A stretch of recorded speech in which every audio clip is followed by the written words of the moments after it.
श्री स्वामी समर्थ. जय जय स्वामी समर्थ. स्वामी भक्तांनो, तुम्हा सर्वांचे स्वामीमय स्वागत. 14 जानेवारी मकर संक्रांतीचा दिवस आणि याच दिवशी षटतिला एकादशी देखील आलेली आहे. तर काही महिलांच्या मनात हा प्रश्न उद्भवला असेल की एकादशीचे व्रत कसे करायचे आणि त्या दिवशी आपल्या देवाऱ्यातील देवांना नैवेद्य दाखवावे की नाही दाखवावा किंवा नैवेद्य कोणता दाखवावा, असे बरेच प्रश्न. तसेच महिलांनी कोणते नियम पाळावेत, त्या दिवशी कोणते कार्य करावे, कोणते काम करावे ज्यामुळे आपल्या जीवनात सुख समृद्धी येईल, अशा सर्व प्रश्नांची उत्तरे मी घेऊन आलेली आहे. श्री स्वामी समर्थ.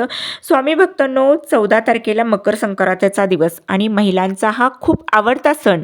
महिला या दिवशी एकमेकींच्या घरी जातात, हळदी कुंकवाचा कार्यक्रम असतो, एकमेकींना भेटवस्तू देतात आणि हा कार्यक्रम, सुवासिनींचा कार्यक्रम, हा रथसप्तमीपर्यंत चालतो. या दिवशी सुगडाची पूजा केली जाते.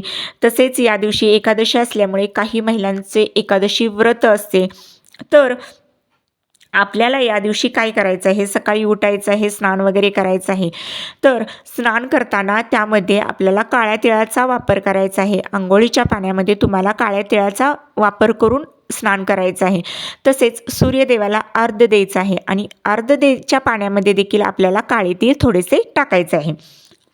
आता या दिवशी विशेषतः महिलांनी पिवळ्या कलरचे कपडे घालायचे नाहीत, की पिवळ्या कलरच्या साड्या परिधान करायचं नाहीत, कारण मकर संक्रांत ही पिवळ्या रंगावर आलेली आहे. हळद किंवा सोन्याचे दागिने तुम्ही घालू शकता.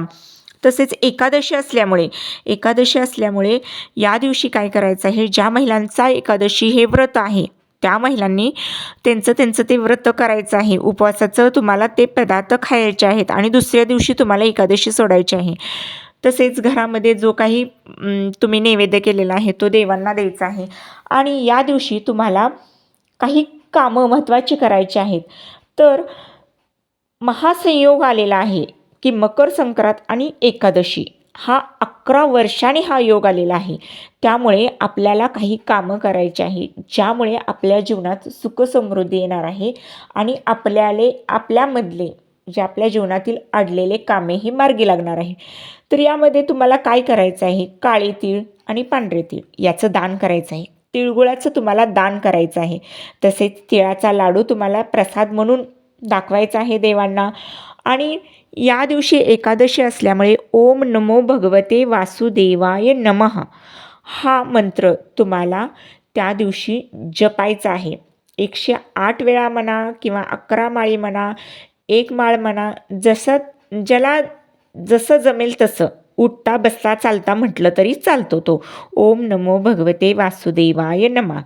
आता हे सर्व करताना आपण आपलं मन स्वच्छ ठेवायचं. कुणाबद्दल द्वेष करायचा नाही, कुणाला म्हणजे कुणाबद्दल काही बोलायचं नाही, वाईट बोलायचं नाही, खूप छान बोलायचं. जे दुरावलेले नाते असतात ते याच दिवशी एकत्र येतात, त्यामुळे त्यांना तिळगुळ देऊन गोड करायचं आहे.